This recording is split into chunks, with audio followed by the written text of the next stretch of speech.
COVID disclaimer. We are taking all precautions. Heather and I have both been tested and are comfortable being within 6 feet of each other. Hi, I'm Heather, and this is Jeanette from Safe Haven. We want you to know that you are never alone with Safe Haven. We are here and we care. Today we're going to talk about self-esteem.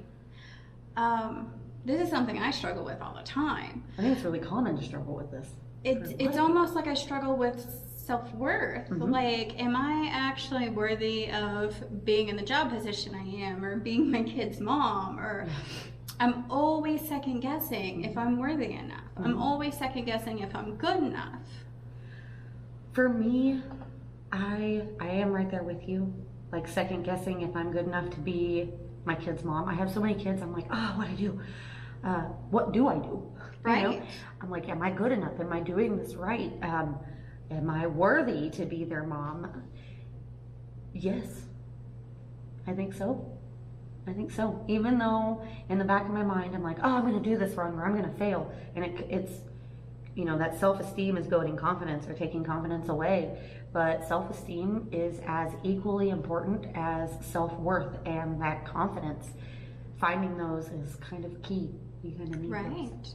So a thing that, you know, you can think about is sometimes how do you keep a positive self-esteem?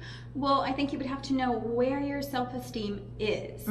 So there's actually a self-esteem scale that Rosenberg, a psychiatry major, created, and there's 10 questions and they're rated on a point system. So I took the test and I scored a 26 out of 40 for what I chose as my self-esteem. But when you took the same thing talking about me, you got a 36 out of 40.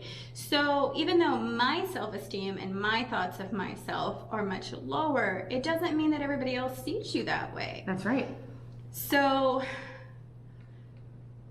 did you take the test? Yeah. And what did you get? I got a 19. A 19 out of 40. That's harsh. Yeah. So I'm really hard on myself.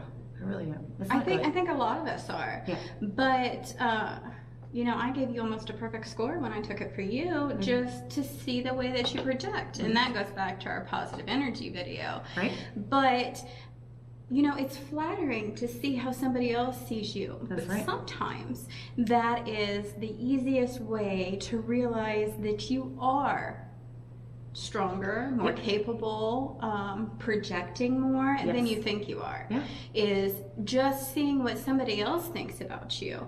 And so when we do that, whether you do it with a friend or a neighbor, or maybe, I mean, I wouldn't choose my mom because she's just going to give me a perfect score on everything. Right. So you're amazing. You have to pick somebody that is going to be real with you. Right. But you could even take it for yourself, see where you are, and see where you want to go. That's right. That is one of the best ways to kind of, you know, build your self-worth, you know, build your self-esteem. That's like one of my favorite things I think of all time that you've ever said. Judge, you know, where you think you are and where you want to be, and you'll call yourself to action. I think it gives you a level of personal value. It builds up that, you know, not just your self-esteem, but when you're confident in that you're valued, or you're worthy of attention or affection or a job position. All of those things can help build your self-esteem. And sometimes it just takes a little bit to get there. You know, I watched some stand-up comedy, and there was a stand-up comedian that said, how can I mess up your self-esteem? It's your self-esteem. That's right.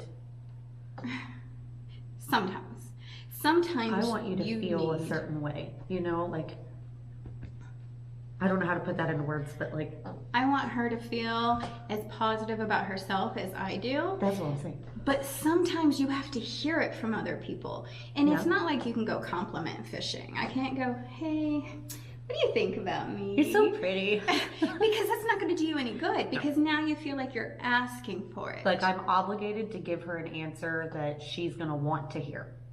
But you know, that goes back into supporting our support systems too, because the more you're complimenting and supporting and valuing your support system, your friends, your coworkers, you're going to get that back. And you're going to start to it's going to build up that self-esteem. Right.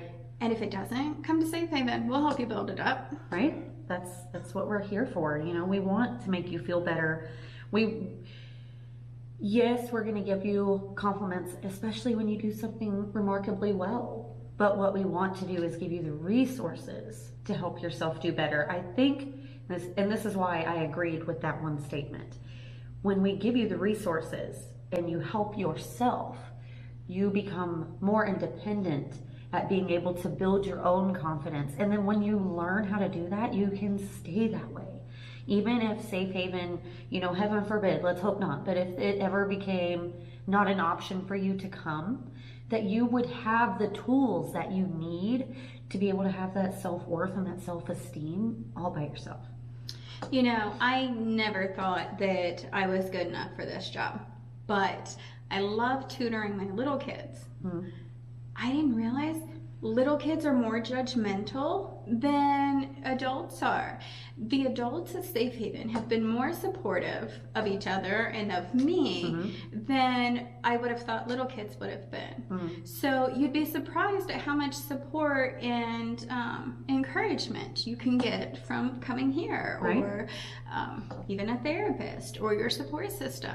I coach little kids for cheer and baseball and softball, and I've had multiple children, so my teeth have not been happy with me. So I had a chipped tooth one time, and one of the girls came up to me, my cheerleaders came up, and she goes, "What's wrong with your teeth?" And I'm like, my confidence sank. It Right. sank. And little kids, it's the honesty thing. You know, us as parents are like, no, you tell the truth. So that's kind of what is instilled in smaller, younger children. You know what I did? A week later, I was at the dentist and I had all my front teeth fixed. But you know, when it comes to self-esteem, She gave me the boost. She gave me the boost. She gave you the boost. You find a way to make it useful. Mm-hmm.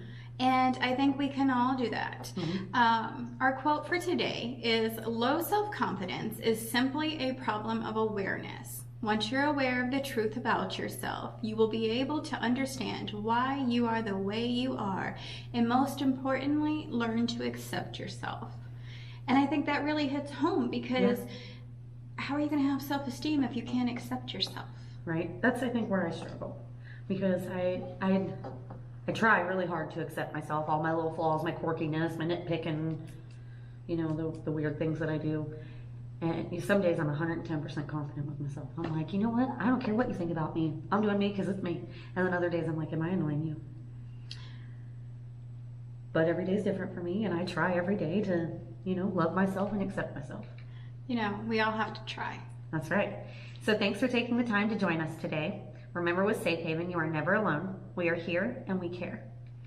And remember that if you need that self-esteem boost and Safe Haven's not open, you can always call our helpline at 937-451-3232.